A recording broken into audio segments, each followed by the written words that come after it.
안녕하세요, 여러분. 시편 통독 그동안 잘 해오셨습니까?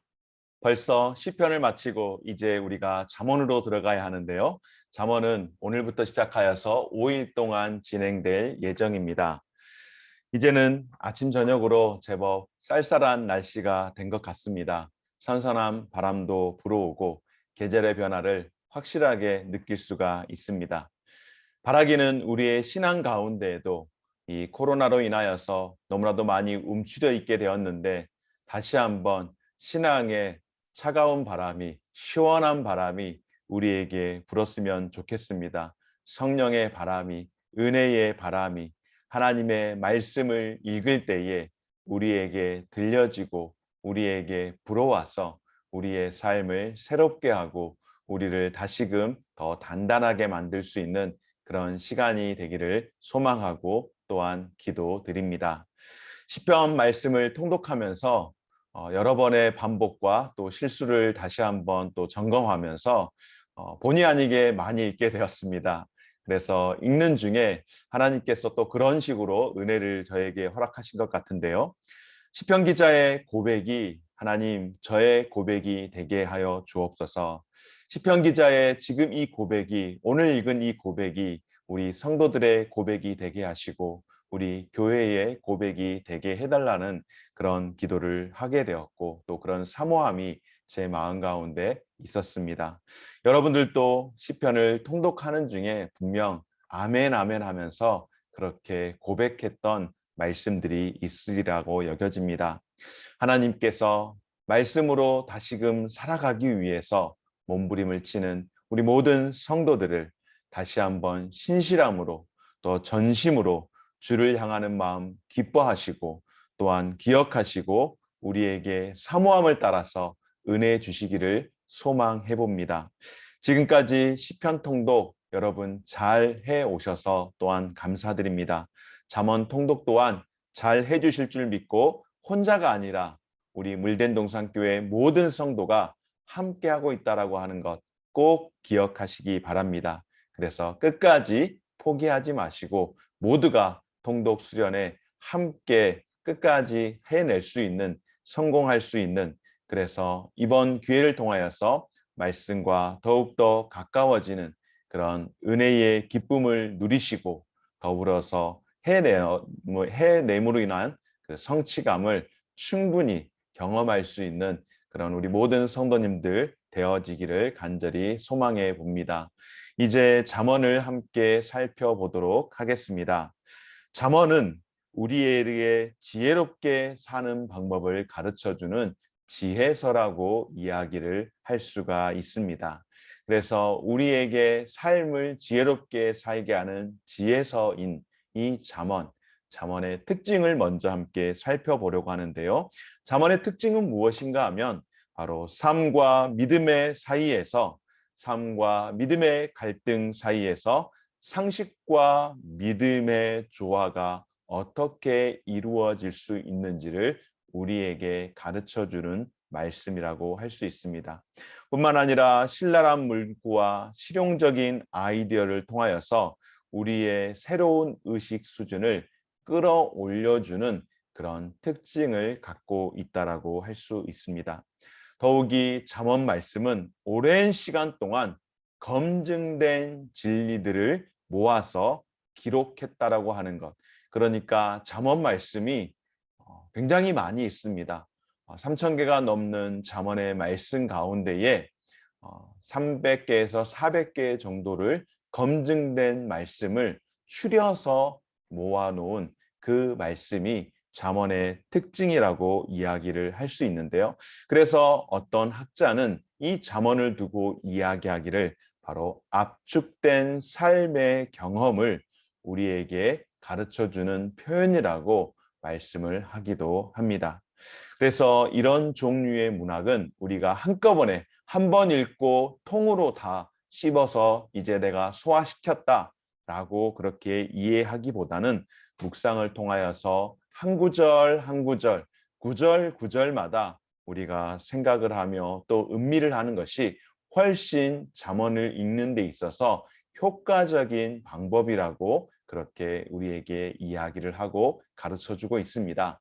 이번 잠언을 통하여서 한 번 읽고 끝남이 아니라 시편 말씀도 계속해서 음미를 했던 것처럼 잠언 또한 한 구절 한 구절 읽으면서 그 말씀을 음미할 때에 우리에게 깊은 깨달음과 은혜를 주실 줄 믿습니다.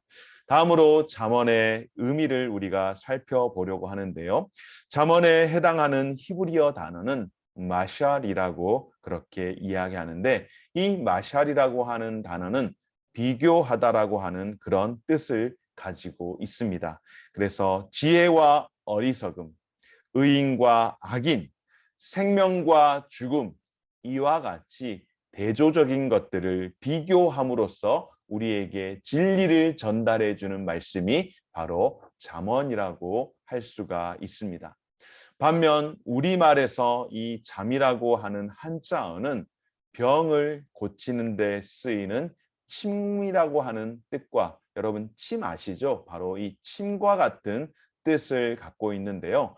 때로는 경계의 말씀이라고 이렇게 우리에게 가르쳐 주는 것으로서 잠언은 바로 침과 같이 톡 쏘는 가르침이며, 우리가 살아가는 데 있어서 경계가 되어지는 금원, 격언이라는 그런 의미를 가지고 있는 책이 바로 잠언입니다.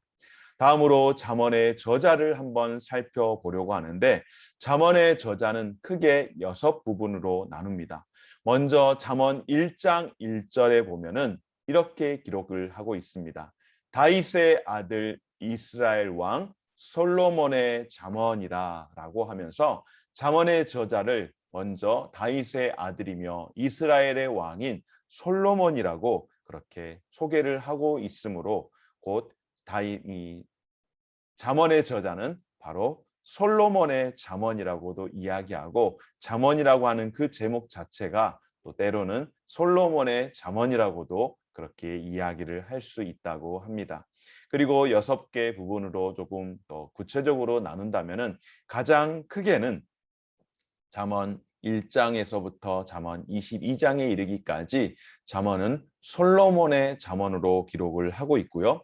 둘째 부분은 지혜 있는 자의 말씀이라고 해서 표현이 여러 번 나오기도 합니다. 그리고 또한 유다와 히스기야의 신하들이 편집한 잠언이라고 그렇게 밝히기도 하는데요. 여러분, 솔로몬과 히스기야 왕가의 그 기간이 무려 200년입니다. 고로 잠언이라고 하는 이 책은 200년 가까이 계속해서 기록되어진 말씀, 시편은 1000년 가까이 기록되어진 말씀이라고 제가 말씀을 설명을 드렸는데요.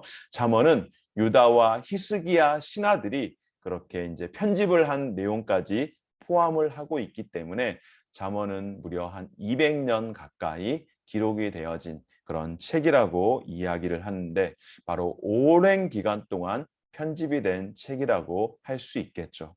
그리고 또한 네 번째 부분은 잠언 30장에 보면 아굴의 잠언이라고 이야기를 하고, 잠언 31장에는 르무엘 왕의 말씀이라고 하며, 잠언 31장 가운데에 10절에서 31절까지에는 바로 익명의 현숙한 여인이 그 글을 기록했다라고 소개를 하고 있습니다. 물론 아굴이라고 하는 사람과 르무엘이라고 하는 사람에 대해서는 역사적으로 알려진 바는 없습니다. 한간에 여러 많은 또 학자들을 통하여서 전해지는 이야기를 통하여서 아굴과 르무엘은 솔로몬의 또 다른 별명이라고 이야기를 하는 사람들도 있곤 하지만은, 이 또한 정확하고 확실하게 알려진 바는 아니고 그만큼 그냥 설로 이야기되어지는 것입니다. 여하튼 잠언은 이렇게 크게 6부분의 저자로 그렇게 기록이 되어 있다라고 이야기를 할 수가 있겠습니다. 앞서 말씀을 드린 것처럼 잠언은 솔로몬이 열왕기상에서 말한 것처럼 3000개의 격언으로 그렇게 구성이 되어져 있는데, 그 가운데에 우리가 성경으로 인용하는, 우리가 정경으로 받아들이는 잠언은 그 가운데에 300개에서 400개가 수록이 되어 있다라고 그렇게 이야기를 하고 있습니다. 이렇게 잠언을 이야기할 때에 그 저자를 솔로몬이 주요 저자로 선택이 되는 것은 그가 상식과 하나님이 주시는 어마어마한 지혜와 하나님의 말씀까지 가진 가장 이상적인 인물로 상징이 되기 때문에 잠언은 크게 이야기할 때에 그 저자가 다윗의 아들 이스라엘 왕 솔로몬의 저서라고 그렇게 이야기해도 크게 무리가 되지 않는다라고 표현을 할 수가 있겠습니다. 그렇다면은 잠언의 목적이 있는데요. 잠언의 기록 목적은 무엇인가 하면은 바로 여호와를 경외하는 사람들이 어떻게 생각하고 또한 어떻게 행동할 것인가에 대한 교훈과 권면을 주기 위한 말씀으로 기록되었다라고 잠언 1장 2절에서 5절 말씀에 기록을 하고 있는데요. 바로 지혜와 훈계를 알게 하고 명철의 말씀을 깨닫게 하며 지혜와 정직을 행하도록 훈계를 주며 어리석은 자를 슬기롭게 젊은이들에게는 지식과 분별력을 갖게 하며 지혜 있는 자에게는 학식과 명철과 지략을 더한다라고 잠언 1장 2절에서 5절에 이르기까지 잠언의 그 기록 목적을 정확하게 설명을 하고 있습니다. 그러니까 잠언 1장 1절에서는 이 잠언의 저자가 누구인지를 명확하게 명시적으로 우리에게 소개를 하고 있고 그 이후에 2절에서 5절까지의 말씀을 보면은 여러분이 성경을 펴서 보면은요. 잠언을 기록한 목적을 명시적으로 우리에게 이야기를 해주고 있습니다. 또한 여호와를 경외하는 것이 지식의 근본이거늘 미련한 자는 지혜와 훈계를 멸시하느니라 라고 이야기하면서 이 7절 말씀에서 잠언의 핵심 구절로 바로 여호와를 경외하는 법을 배우게 하는 것이 바로 잠언의 기록 목적이라고 말씀을 하고 있습니다. 그렇기 때문에 단순히 잠언이라고 하는 이 말씀은 이 세상을 살아가기 위해서 우리에게 방향을 알려주는 지혜서라고 이야기하는 것이 아니라 우리에게 지혜를 가르쳐주는 말씀이다 라고 이렇게 소개하는 것이 아니라 잠언의 기록 목적은 바로 하나님을 경외하는 삶을 살기 위한 지혜를 가르쳐주는 목적. 이 세상을 지혜롭게 살아가는 단순한 그 방법이 아니라 하나님을 경외하는 법을 가르쳐주기 위한 지혜서다. 그것이 바로 잠언을 기록한 목적이라는 것을 우리 모든 성도님들께서 꼭 기억해 주시기를 바랍니다. 잠언의 구성에 대해서 조금 소개를 하자면요. 잠언의 구성은 격언, 교훈, 수수께끼, 우화, 찬양시, 예화, 자서전적인 이야기와 고백 등 다양한 형태로 잠언이 구성이 되어져 있는데 조금 더 소상히 설명을 드리면은 악한 무리와 어울리는 것에 대한 대가, 훈계와 보상, 부모에게 효도하는 것, 미련한 자의 말로, 훌륭한 인격의 가치, 위선적 믿음, 무절제의 위험, 사업 윤리, 이웃과의 관계, 결혼 관계, 음탕함, 거짓과 속임, 교만함의 위험, 나태와 게으름, 말을 조심하는 것, 불의한 자의 저울, 보증을 서는 문제, 수다, 다툼, 오만, 험담, 명예훼손, 미움, 비방, 사기, 시기, 술취함, 뇌물, 좌족함, 식탐, 분노, 실패, 가난, 부유함, 관대함, 검소, 인내 등 광범위한 주제들로 잠언이 구성되어 있다라고 하는 것을 기억해 주시기 바랍니다. 그러므로 잠언은 어떤 학자의 말을 빌리자면은 이렇게 정리를 할 수가 있습니다. 잠언은 영혼을 살 수 있는 건강한 인격으로 준비시키고 성장시키는 책이다라고 이야기를 합니다. 그러므로 잠언에서는 아비의 훈계가 있고 어미의 훈계라는 그런 수식어들이 가끔씩 나오는데요. 특별히 아비의 훈계, 어미의 훈계라고 하는 이 수식어들을 통하여서 우리가 가정에서 잠언을 읽을 때에 특별히 자녀들과 함께 특별히 또한 사춘기를 보내고 있는 청소년 자녀들과 함께 그리고 어린 아이들과 함께 읽을 때에 그 인격을 성장하고 잘 다듬어 주기에 충분한 하나님의 지혜의 말씀, 격언이라고 해도 과언이 아니리라고 여기기에 우리에게 충분히 좋은 책으로 여겨서 할 수만 있다면 잠언 말씀을 매일매일 우리가 묵상하고 또 그 의미를 생각해 보는 것이 우리에게 중요한 그런 진리가 되는 말씀인 줄 믿습니다. 다만 우리가 있어서 잠언을 읽을 때에 조금은 주의해야 될 필요가 몇 가지 있습니다. 무엇인가 하면은 이 잠언은 우리에게 하나님께서 우리가 어떻게 이 땅 가운데서 살기를 원하시는가 하고 하는 지혜로운 안내서라는 것을 우리가 꼭 기억해 주었으면 좋겠습니다. 잠언 말씀은 율법 말씀과 같이 절대적으로 지켜야 하는 명령의 선포가 아니라는 것을 우리가 기억했으면 좋겠습니다. 그러니까 율법서에 나온 것처럼 하나님을 경외하는 것이 지혜의 근본이라고 이야기를 하지만은 하나님을 경외하지 않으면은 당장 어떻게 되어진다라고 이야기하는 그런 어떤 방법들에 대해서 물론 하나님을 우리가 반드시 경외해야 합니다. 잠언이라는 이 장르를 잘 이해할 필요가 있는데 잘못 적용하면은 예를 들어서 이런 것이죠. 손을 게을리하고 놀리는 자는 가난하게 된다라고 이야기할 때에 가난하게 된 이유가 게을러서다라고 그렇게 판단을 하거나 그렇게 사람을 이렇게 뭐라고 할까요? 결정을 해버리는 그런 일들은 해서는 안 된다라고 하는 것입니다. 일반적인 삶의 원리를 이야기하는 것입니다. 여러분, 부지런하게 살면은 하나님을 믿지 않는 자들 가운데서도 부지런하게 삶으로 인하여서 부자로도 살 수 있습니다. 예수를 믿는 사람들은 다 부자로 살고 그렇지 않는 자들은 다 저주를 받는다. 결코 그렇지 않는다라고 하는 것이죠. 일반적인 원리를 우리에게 가르쳐 주고 있는 것입니다. 절대적이고 예언적인 선포가 아니라는 것입니다. 아무리 부지런해도 가난을 벗어나지 못하는 경우들도 적지 않게 있습니다. 예수를 믿는 사람들 가운데서도 경제적으로 어려운 그런 삶을 살아가는 사람들도 분명 있기에 마치 예수를 믿는 사람들이 경제적으로 어려운 삶을 살아가면은 그 사람은 저주를 받는 사람인 것처럼 그렇게 이야기되어지고 일반화 시켜서는 안 된다라고 하는 것입니다. 그러므로 여러분, 잠언은 하나님의 선한 세상에서 지혜롭게 잘 살기 위한 지침서이지만은 지혜롭게 읽지 않는다면은 오히려 지혜롭지 않게 될 수 있는 말씀이 또한 잠언 말씀이라고 하는 것입니다.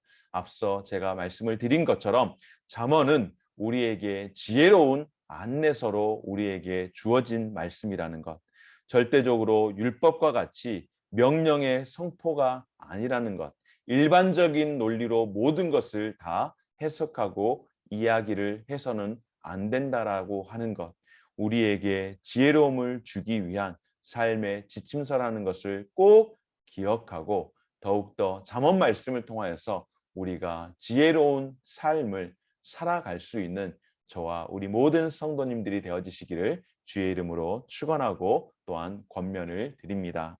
여러분, 잠언 통독을 통하여서 우리가 얻기를 소망하는 것 무엇인가? 바로 하나님을 경외하는 법과 삶의 지혜를 배울 수 있는 그런 시간이 되었으면 좋겠습니다.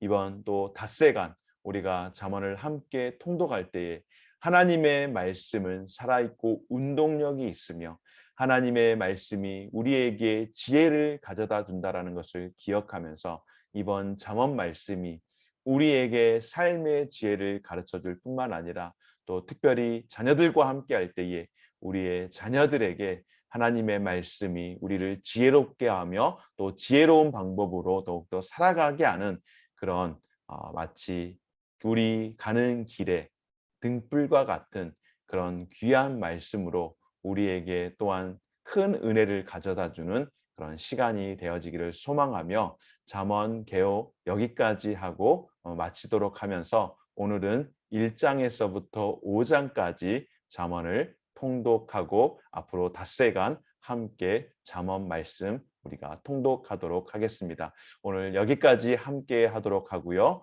함께 또한 유튜브로 또 유튜브 방송을 통하여서 시청해 주신 우리 모든 성도님들께 감사를 드리며 끝까지 잠언 성공해서 우리 모두가 성경 통독 성공하고 또 거기에 따른 기쁨을 함께 누리고 또 함께 나눌 수 있기를 간절히 소망합니다. 여기까지 함께 해주신 우리 성도님들께 감사를 드립니다.